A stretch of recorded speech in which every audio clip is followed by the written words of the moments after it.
कर्नाटक के चुनावों पर सबकी नजर है। आज वोटिंग के बाद एग्जिट पोल्स के रिजल्ट भी आ गए। एग्जिट पोल के रिजल्ट्स क्या कह रहे हैं और क्या एग्जिट पोल्स ही एग्जैक्ट पोल्स साबित होंगे या नहीं, आज हम आपको एक एक डिटेल बताएंगे, जो डिटेल आपको कहीं नहीं मिलेगी। क्योंकि कर्नाटक को लेकर सब ये जानना चाहते हैं कि वहां चुनाव में जीतने कौन वाला है। क्योंकि एक तरफ कांग्रेस की हवा बताई जा रही थी, दूसरी तरफ यह भी कहा जा रहा था कि पीएम मोदी के आने के बाद से बाजी पलट गई है, हवा का रुख बदल गया है। क्या वाकई कांग्रेस की कर्नाटक में हवा चल रही है या फिर पीएम मोदी ने बाजी पलट दी और एक तरफा मुकाबले को टक्कर वाला बना दिया? यह सब आज आपको बताने वाला हूं। आपको पोल ऑफ पोल्स भी दिखाऊंगा, लेकिन सबसे पहले आपको टाइम्स नाउ और ईटीजी रिसर्च के एग्जिट पोल का रिजल्ट बता देता हूं। जो टाइम्स नाउ और ईटीजी रिसर्च के एग्जिट पोल का रिजल्ट आया है, उससे यह लग रहा है कि कर्नाटक में कांग्रेस बीजेपी से आगे है। और जो हमारा एग्जिट पोल है उसके मुताबिक अगर आप देखेंगे तो बीजेपी को कर्नाटक में 78 से 92 सीटें मिल सकती हैं। कांग्रेस को आप देखिए 106 से 120 सीट तक मिल सकती है। यह हमारा एग्जिट पोल दावा कर रहा है। यानी जो कर्नाटक में बहुमत का आंकड़ा 113, संभव है कि कांग्रेस उसको आसानी से पार कर जाए। लेकिन इस बात का भी अंदेशा जताया जा रहा है इस एग्जिट पोल में कि हो सकता है कांग्रेस 106 पर रुक जाए, यानी स्पष्ट बहुमत से 7 सीट कम। लेकिन इतना स्पष्ट है कि कांग्रेस इस एग्जिट पोल में बीजेपी से आगे दिखती है। जेडीएस 20 से 26 सीटें हासिल कर सकती है और अन्य के खाते में 2 से 4 सीटें जा सकती हैं। लेकिन इसमें भी एक बड़ा ट्विस्ट है जो आपको आगे बताऊंगा, और यह ट्विस्ट है वोट प्रतिशत का। टाइम्स नाउ, नवभारत और ईटीजी रिसर्च के एग्जिट पोल में कर्नाटक में किसको कितने % वोट मिलने का अनुमान लगाया गया है, पहले वो बताता हूं, फिर ट्विस्ट पर आऊंगा। बीजेपी को कहा जा रहा है कि करीब 36.7% वोट मिल सकता है, कांग्रेस को 40.9, मतलब करीब करीब 41%। जेडीएस के खाते में 16% वोट आ सकते हैं और अन्य को 6.3%। यानी अगर आप वोट परसेंटेज को भी देखें तो यहां भी एग्जिट पोल के नतीजों में कांग्रेस बीजेपी से आगे नजर आ रही है। लेकिन इसमें एक पेंच भी है, और वो पेंच क्या है उसे देखने के लिए आपको थोड़ा सा इंतजार करना पड़ेगा। लेकिन पहले मुद्दों की बात कर लेते हैं, क्योंकि अगर एग्जिट पोल ये कह रहे हैं तो सवाल इस बात का भी है कि कर्नाटक में मुद्दे क्या चले। क्योंकि कर्नाटक के चुनाव में नैरेटिव की बड़ी लड़ाई रही। एक नैरेटिव बीजेपी सेट कर रही थी, एक कांग्रेस सेट कर रही थी, और प्रचार खत्म होते होते बजरंग बली और संप्रभुता जैसे मुद्दों तक यह नैरेटिव पहुंच गया। लेकिन क्या इसका असर वोटिंग पर पड़ा है? जो मुद्दे हावी रहे उन पर एग्जिट पोल के मुताबिक लोगों ने कैसे वोट किया, अब आपको वो बताता हूं। एग्जिट पोल में सवाल पूछा गया कि बजरंग बली के मुद्दे के बाद आपने कांग्रेस के खिलाफ वोटिंग की क्या? इस पर 14% ने हां में वोट किया है और 86% ने कहा कि नहीं। लेकिन यह हां का 14% इसलिए इंपॉर्टेंट है क्योंकि ये वो वोटर हैं जो कांग्रेस के लिए ही वोट करने जाने वाले थे, लेकिन बजरंग बली के मुद्दे के बाद उन्होंने अपना मन बदल दिया। यानी ये वो 14% हैं जो बीजेपी के कोर वोटर में ऐड हो रहे हैं, और ये 14% वो वोटर हैं जो कांग्रेस के कोर वोट में से निकल रहे हैं। तो इसलिए ये बड़ा इंपॉर्टेंट सवाल था, और इसका आंकड़ा क्या है वो आपके सामने है। दूसरा सवाल यह था कि प्रचार में सोनिया, राहुल, प्रियंका के ताकत झोंकने से कांग्रेस को फायदा हुआ है कि नहीं? 36% लोगों ने जवाब दिया कि हां, इससे फायदा तो हुआ है। 24% ने लोगों ने कहा कि नहीं, इनके आने से कोई फर्क नहीं पड़ा है, और 40% ने कहा कि पता नहीं, कह नहीं सकते, आए होंगे तो हुआ होगा, नहीं हुआ तो नहीं हुआ होगा। तो यानी मोटे तौर पर ज्यादातर लोगों को यह लगा कि या तो नहीं हुआ है असर, या कह नहीं सकते, मतलब 50-50 जैसे चांसेस हैं। तीसरा सवाल यह था कि क्या बीजेपी के हेवीवेट नेताओं की बगावत का कांग्रेस को एडवांटेज मिला है क्या? 44% लोगों ने कहा कि हां, बीजेपी के बड़े नेताओं ने जो बगावत की उसका फायदा कांग्रेस को हो रहा है। 31% ने कहा कि नहीं, ऐसा नहीं है, और 25% ने कहा कि कह नहीं सकते कि क्या हुआ है। चौथा सवाल इस एग्जिट पोल में हमने यह पूछा कि आपने कर्नाटक में बीजेपी के डबल इंजन सरकार के फॉर्मूले पर वोट किया कि नहीं? 27% ने कहा कि हमने तो वोट किया डबल इंजन की सरकार सोचकर। लेकिन 73% लोगों ने इस एग्जिट पोल में कहा कि नहीं नहीं, हमने डबल इंजन वगैरह नहीं देखा, हमने तो वोट किया। यानी एग्जिट पोल के मुताबिक कांग्रेस को कर्नाटक में एडवांटेज दिख रहा है, और यह वही बात है जो पहले से कही भी जा रही थी कि कांग्रेस को बीजेपी के मुकाबले कर्नाटक में बढ़त है। अब अगर कर्नाटक में रीजन वाइज आंकड़ों को भी देख लें तो टाइम्स नाउ, नवभारत और ईटीजी रिसर्च के एग्जिट पोल के मुताबिक जो हैदराबाद कर्नाटक रीजन है, वहां कहा जा रहा है कि बीजेपी को 9 से 11 सीट आ सकती है, कांग्रेस को मैसिव बढ़त हो सकती है 27 से 30 सीट, जेडीएस को एक आधी आ गई तो आ गई और अन्य को एक आधी आ गई तो आ गई। लेकिन अगर आप 2018 के चुनाव के नतीजे देखेंगे हैदराबाद कर्नाटक रीजन में, तो बीजेपी को यहां 12 सीटें मिली थी, यानी बीजेपी लगभग उतने के आसपास है। इस बार 9 से 11 है, यानी बहुत बड़ा अंतर बीजेपी के वोट में, सीटों में नहीं आया है। इसके बाद अगर आप बॉम्बे कर्नाटक रीजन को देखें, बॉम्बे कर्नाटक क्षेत्र में बीजेपी को 21 से 25 सीटें आ सकती हैं, हमारा एग्जिट पोल कह रहा है। कांग्रेस को 26 से 29 आ सकती है। एग्जिट पोल कह रहा है कि जेडीएस और बाकियों का तो यहां खाता भी नहीं खुलेगा, यानी सीधे सीधे बाइपोलर मुकाबला है बीजेपी और कांग्रेस के बीच। लेकिन अगर 2018 के नतीजों के हिसाब से देखें तो बीजेपी को यहां 30 सीटें मिली थी, यानी बीजेपी को इस बार यहां नुकसान हो रहा है और कांग्रेस को फायदा हो रहा है। अब अगर आप जो कोस्टल कर्नाटक है, तटीय कर्नाटक, उस क्षेत्र की बात करें, वहां किसका परफॉर्मेंस कैसा है? कोस्टल कर्नाटक में बीजेपी को 15 से 17 सीटें आ रही हैं। यहां बीजेपी शानदार प्रदर्शन कर रही है, कांग्रेस 2-4 और जेडीएस और अन्य जो है वो रेस में भी नहीं। बीजेपी को 2018 में भी यहां 17 सीटें मिली थी, यानी इस बार भी बीजेपी अपने कोस्टल रीजन में प्रभुत्व को बचाकर रखने में कामयाब हो सकती है। इसी तरह से अगर आप मध्य कर्नाटक को देखें, मध्य कर्नाटक में बीजेपी को 16 से 18 सीटें आ सकती हैं, कांग्रेस को 8 से 10 सीटें, जेडीएस को एक आधी आ गई तो आ गई, अन्य को तो कुछ भी नहीं आना। 2018 के चुनाव में बीजेपी को मध्य कर्नाटक में 24 सीटें मिली थी, यानी ये दूसरा रीजन है जहां बीजेपी को नुकसान होने का अनुमान है, बीजेपी की सीटें घटती दिख रही। इसी तरह से दक्षिण कर्नाटक को अगर आप देखें, बीजेपी को यहां 6 से 9 सीट आ सकती है, कांग्रेस को 28 से 31 सीट आ सकती है, जेडीएस को यहां पर 19 से 25 सीटें आ सकती हैं और अन्य को 1 से 2 सीट मिल सकती है। अगर 2018 के चुनाव से कंपेयर करें तो ये जो दक्षिण कर्नाटक का रीजन है, बीजेपी को पिछले बार यहां 10 सीटें मिली थी, यानी इस बार भी कमोबेश उसके आसपास रहने का अनुमान है। यानी मोटे तौर पर इन 5 रीजन में 3 ऐसे रीजन हैं जहां बीजेपी अपने पिछले परफॉर्मेंस को मेंटेन कर रही है और 2 रीजन ऐसे हैं जहां पर बीजेपी को नुकसान होता दिख रहा है। अगर बेंगलुरु कर्नाटक क्षेत्र को देखें तो किसको कितनी सीटें मिल रही हैं? बीजेपी को 11 से 14 सीटें इस रीजन में आ सकती हैं, कांग्रेस को 13 से 16, जेडीएस को 1 आध, अन्य को 1। 2018 के नतीजों में बेंगलुरु कर्नाटक क्षेत्र में बीजेपी को 11 सीटें मिली थी। इस बार भी करीब करीब या तो वही स्थिति रहेगी या यहां पर बीजेपी की सीटें बढ़ सकती हैं। यानी बीजेपी को बेंगलुरु में कहा जा रहा था कि नुकसान होगा, वहां पर वैसा होता हुआ दिख नहीं रहा है अगर आप देखेंगे तो। अब अगर आप 2018 का चुनाव देखें, यानी एग्जिट पोल ये कह रहा है कि बीजेपी पीछे रहेगी, कांग्रेस आगे रहेगा। बीजेपी ये मान के चल रही होगी कि भाई कांग्रेस जो है वो सिंगल लार्जेस्ट पार्टी तो बन जाए, लेकिन स्पष्ट बहुमत ना हासिल करें। लेकिन 2018 के नतीजे अगर आप देखेंगे, 2018 में कर्नाटक में क्या हुआ था?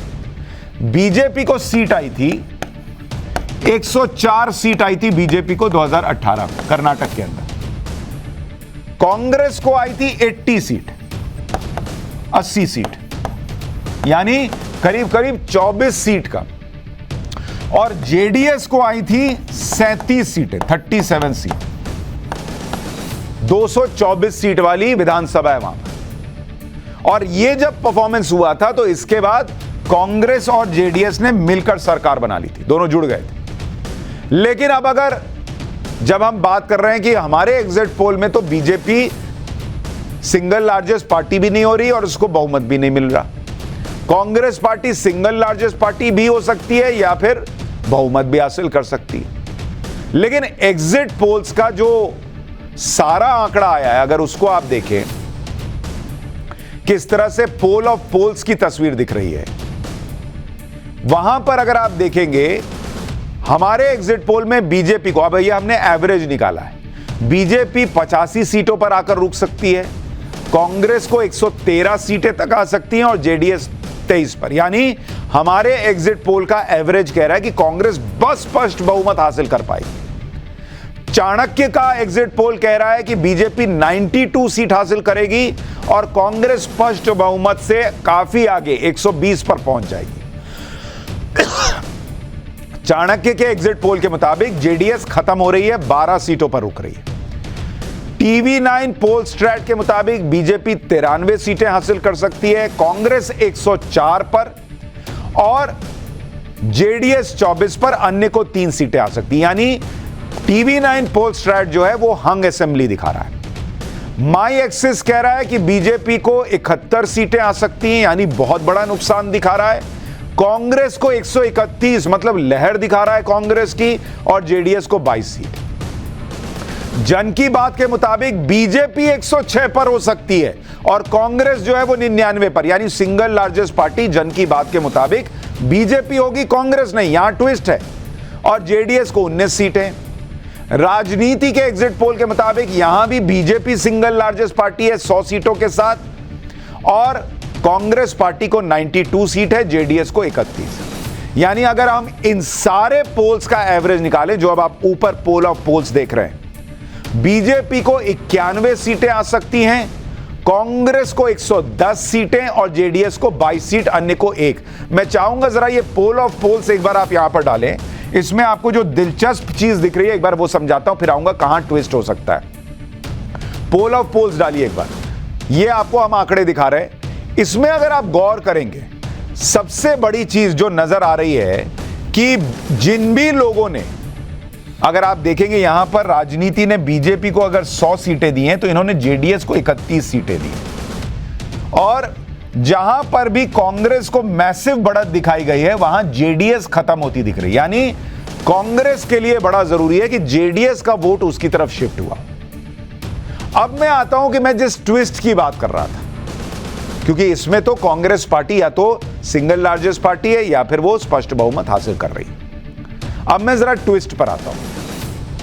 कर्नाटक चुनाव में लगभग सभी एजेंसीज बीजेपी और कांग्रेस में वोट प्रतिशत का मार्जिन 4 से 5% का दिखा रहे हैं। यानी ये बहुत टफ फाइट है। पिछली बार 2018 के चुनाव में भी ऐसा ही हुआ था। कर्नाटक में वोट प्रतिशत के आधार पर सीट जीतने का अनुमान लगाना बड़ा मुश्किल होता है, क्योंकि ज्यादा वोट प्रतिशत मिलने के बावजूद कांग्रेस को कम सीटें भी मिल चुकी हैं।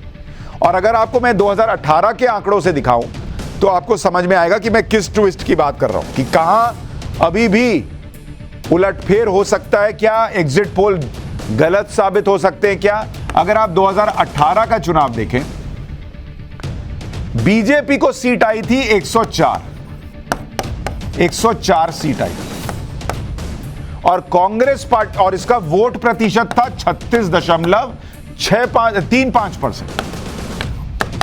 यह वोट शेयर था। कांग्रेस पार्टी को आप देखेंगे 2018 में, तो कांग्रेस पार्टी को सीटें आई थी 80, लेकिन कांग्रेस पार्टी का जो वोट शेयर था वो बीजेपी से ज्यादा था, 38.14%।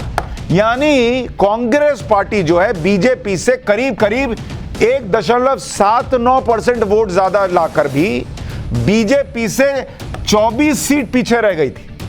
यानी वोट ज्यादा मिलना जीत की गारंटी नहीं हो रहा कर्नाटक में। अब अगर 2013 के कर्नाटक इलेक्शन का रिजल्ट देखें, 2013 में कांग्रेस को क्लियर मैंडेट मिला था। तब कांग्रेस ने 16% वोट की लीड हासिल की थी और 122 सीटें जीती थी।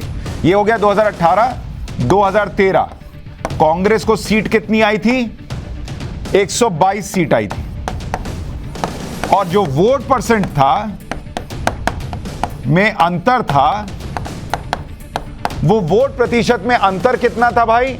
कांग्रेस को 36% वोट आया था और बीजेपी को करीब 19% आया था। यानी अगर आप देखेंगे 16% का अंतर था,